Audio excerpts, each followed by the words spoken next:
के अपना उबाह रहा था। अब शाम हो गई, अब वो सबसे कहने लगा, भाई मेरा वही खाता कोई पहुंचा दो 100 रुपये लेके, हम इतना आना पैसा देंगे इतना देंगे, कोई तैयार नहीं हो रहा। तो गुरु नानक जी कहे चल भाई वही खाता नहीं, चल साथ हम चलते। बोले हाँ महाराज। बोले चलो साथ में सत्संग होता है, चलेगा बढ़िया रहेगा। तो कहा महाराज हम सत्संग क्या करेंगे, आप करोगे मैं सुनूंगा। बोले चलो। तो भाई कहते ना कि कोई रास्ता में भगवान की चर्चा करते चले ना तो रास्ता चलते बहुत जल्दी पहुंच जाता है व्यक्ति, है थकावट नहीं रहती है। अरे तो कहते बहुत दूर, अरे कितनी दूर कितनी दूर। तो अब ये सत्संग गुरु नानक जी करते रहे और ये सुनते सुनते अपने घर आ गया। गुरु नानक जी अंतस में देखे, बोले देख भाई सेठ साहूकार, अब तू 7 दिन में तेरी मृत्यु होने वाली है और तूने कोई पुण्य कर्म नहीं किया है। अब यही पुण्य बना है जो तू रास्ता चलते सत्संग किया है, यही पुण्य है और यही पुण्य तेरा को वहाँ काम देगा। हर वैसे व्यक्ति 7 दिन में मरता है, 7 दिन रविवार सोमवार मंगल बुध गुरु शुक्र शनि, लेकिन किस दिन मरेगा ये पता नहीं, लेकिन 7 दिन में ही मृत्यु होती है। तो ऐसा गुरु नानक जी ने उसको बता के चले गए। अब 7 दिन में इसकी मृत्यु हो गई।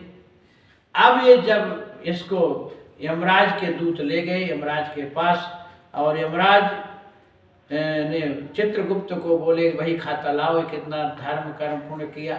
तो इसने कोई पुण्य नहीं किया, केवल एक महापुरुष के द्वारा इसने सत्संग सुनता रास्ता चलते, बस यही पुण्य है।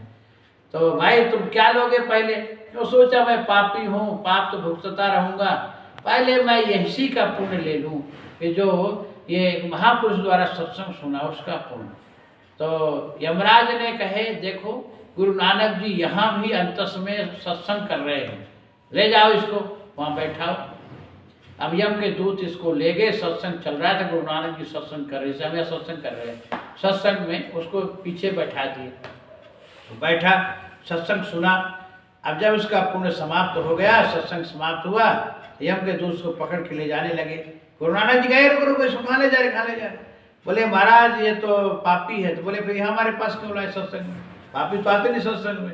पापवंत कर सहज स्वभाव, भजन मोर ते ही भावन काऊ, जो पै दुष्ट हृदय अति होई, मोरे सन्मुख आवन सोई। असन्मुख होए जीव मोहि जबहि, अजन्म कोटि अघ नासई तबहि। भगवान कहते हैं कि ये जीव पापी हमारे सत्संग भजन में आएगा नहीं, उसको सुहाएगा ही नहीं, और मान लो कदाचित आ ही गया तो बस उसको इतना जैसे कई करोड़ों जन्मों का पाप समाप्त हो जाएगा। जैसे मान लो माता इस समय कार्तिक चल रहा है, नहा धो करके आई, हवन कर रही हैं, और चुनरी ये चादर मान लो अग्नि में स्पर्श हो गया ऐसे, तो क्या अग्नि कहेगी कि तुम धोई है धुली है कि नहीं, गंदी है या पवित्र है, मैं तुझको नहीं जलाऊंगा? अग्नि क्या करेगी? जला देगी। उसी प्रकार से भगवान का सत्संग, भगवान का नाम, भगवान का भजन, पापी से पापी क्यों ना हो, आ गया बैठ गया, उसका एक जन्म के नहीं करोड़ जन्म का पाप प्रक्षालन हो जाता है। ये सत्संग का महात्म्य, कथा का महात्मा है। तो ये कैसे आ गया पापी, कैसे सत्संग में आए? बोले महाराज ये सत्संगी, ये आपने मृत्यु लोक में इसको सत्संग सुनाए थे, उसका पुण्य यहाँ मिला इसको सत्संग सुनने का।